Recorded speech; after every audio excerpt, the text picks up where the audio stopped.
get your red voice. Come on, save some money and get your red voice. Save some money, call your family, keep your number, call everybody. Come on, call your mama and give her red voice. Come on, call your daddy and give him red voice. Call your brother, and your Grammy, call your cousin, and your auntie. Now everyone's got a choice, and we all know it's red voice for every woman and man all around our homeland. Switch to Red Voice for Hamaland, and now you can keep your number. You could win your mortgage and utilities for a full year. Red Voice, the better choice. Get your red voice. The acting prime minister robbed at gunpoint. We are seriously in pursuit of them, that there is no place to hide in New Providence. We've got the dramatic details and the latest on police investigations. Plus, parliamentarians mourn the loss of a dedicated public servant. We've got those stories and a whole lot more tonight. I'm Bonnie Toot, and NB12 starts now.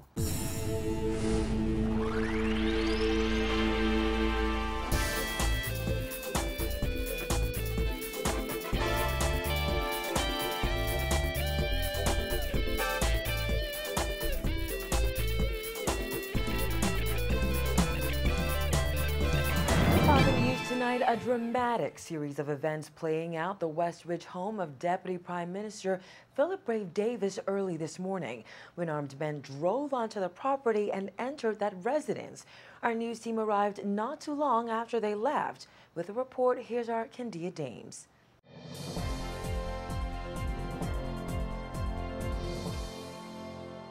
A lot of action here this morning outside the acting Prime Minister's house in this traditionally quiet western neighborhood of New Providence. This incident underscores the country's ongoing crime problem. It comes just a few months after one of the DPM's aides was shot, and the Deputy Prime Minister declared that in the Bahamas, none of us is safe. Police say that shortly after 7 a.m., 3 masked gunmen drove into the yard and accosted the unarmed chauffeur of the acting prime minister, demanded cash, then insisted that he take them into his house. He took them into the house, given the aggressive demands that were being made of him. And of course, they searched portions of the house where they found some cash. Subsequently, these bandits, along with the chauffeur, accosted other residents here at the house, including the acting prime minister, of whom they demanded additional cash. They received additional cash, and upon receiving the cash, left the residence in a silver Honda vehicle. No harm was caused to the acting prime minister. No physical assault was committed upon the acting prime minister, nor his wife. Unfortunately, the chauffeur did receive some slight bruising as a result of being hit by a weapon in possession of one of the gunmen. Greenslade says all 3 men carried guns. Police tell us that they believe there is a link between this armed robbery and another armed robbery that occurred around 1 o'clock this morning in western New Providence, during which time a vehicle was stolen. Police say the chauffeur was a civilian and there were no armed police aides on duty at the time of this armed robbery. Greenslade said the chauffeur was gun-butted inside Davis's home, but the commissioner did not say who else was in the home other than Davis and his wife. And he also did not say what part of the home they were in when they were robbed. The police chief expressed dismay over the ongoing crime problem. We do have, unfortunately, people that are living among us who are hell-bent on committing crimes. They've demonstrated the propensity to commit crimes over and repeatedly of a serious nature, and will continue so to do. So we ourselves must be our brother's keepers, and certainly we must exercise due caution as we move about. We also asked the commissioner whether he agreed with that statement made by Davis after his aide was shot back in June in eastern New Providence. That statement, none of us is safe. If you have people living in your community who are moving about freely in a democracy, they're prepared to take up illegal firearms, they're using drugs, They're not gainfully employed. If we arrest them and we take them before a court of law and they are able to return to the society, they're going to reoffend. And time after time, we have seen that demonstrated. Now, that is something that causes a lot of grief for lots of people. When NB12 arrived at the scene shortly before 8 a.m., we met an ambulance in Davis's driveway. It eventually left, but police told us there was no one inside. Now, Davis did not speak to the media at the scene. He eventually left home just before 10 a.m. to catch a flight to Exuma for an official engagement. Greenslade, meanwhile, said security will be improved at the Davis's residence. Now, police tell us that they have no evidence that suggests that Davis was specifically targeted this morning. Meanwhile, they continue to urge residents to take precautions in an effort to deter criminal activities. But as you can see, the presence of this sign warning of the existence of an alarm system at this property was not enough to scare away those three bandits this morning. Reporting for NB12, I'm Candia Dames. Well, in a statement issued this afternoon, Davis confirms that a member of his security detail was injured during an armed robbery at his home. He asserted that the number of Bahamians who become victims of violence remains unacceptably high, adding that crime will remain a top priority for the government until all Bahamians are safe. And those masked gunmen may have gotten away, but Minister of National Security Dr. Bernard Nottage said he's confident they won't be free for long. Paige McCartney reports. Nottage announced this afternoon that police have a break in the case, but they need the public's help in bringing this to an early resolution. Take a close look at these images police obtained from surveillance cameras at the acting prime minister's home. They say these are the men who stormed into the Davis home this morning. Here's a closer look at one of the men police are searching for. According to police, they got away in this silver Honda. In this surveillance footage, you can see one of the men exit the Honda before pulling down his mask. The other culprit storms out of the car wielding his handgun. Nottage said it's believed that this Honda was stolen in a robbery that took place earlier in the day in the western New Providence area. The minister said authorities are determined not to allow these men to get away with the crime. In making this commitment to the public, I also want the robbers in this matter and in others that we are seriously in pursuit of them, that there is no place to hide in New Providence, and that we will not stop until we get to the bottom of this and other matters. This incident has put a spotlight on the safety and security of government ministers. Nottage said the security of government officials is always under review, and considering this recent attack on the acting prime minister, security will be reviewed again. Minister and State Minister of National Security Nottage and Keith Bell have personal firearm protection, but when asked if all high-ranking government officials should be armed, Nottage said this. I really have no position on that. I think that the law provides for citizens who can show that there's a need for security. They can apply for a weapon, and in appropriate cases, the licensing authority provides them with an answer, yes or no, depending on what the circumstances are. I do not think that we need to have a special position for cabinet ministers.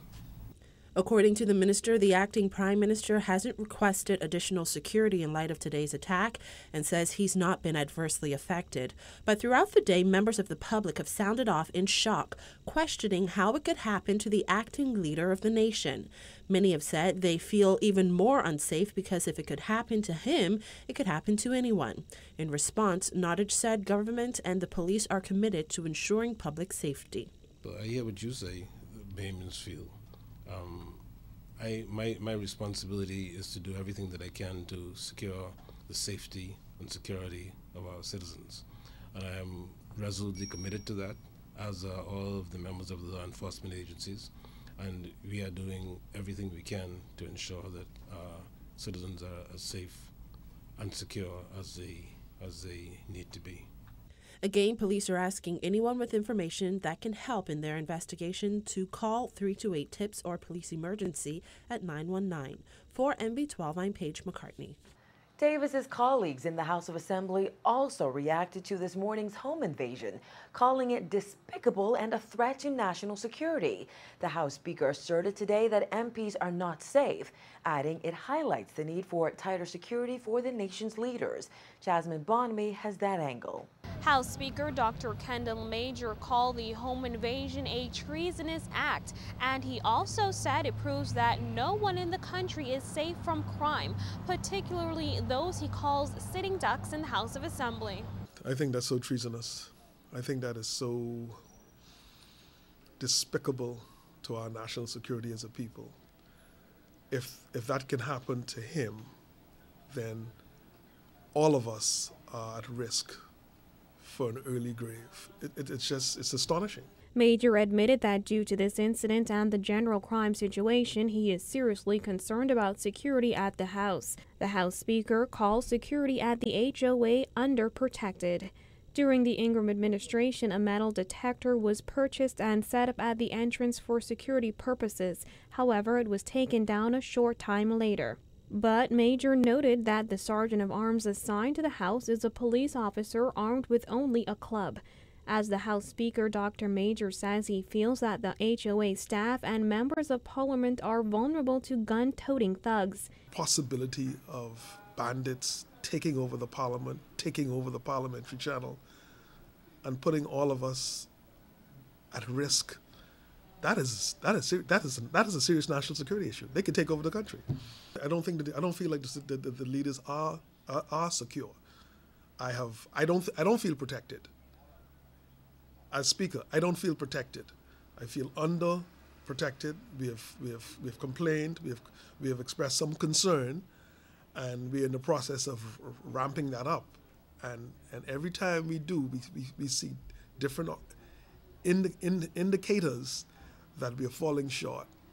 And the warning, of course, was the Deputy Prime Minister's bodyguard the first time, and now his residence at 7 in the morning. God help us all.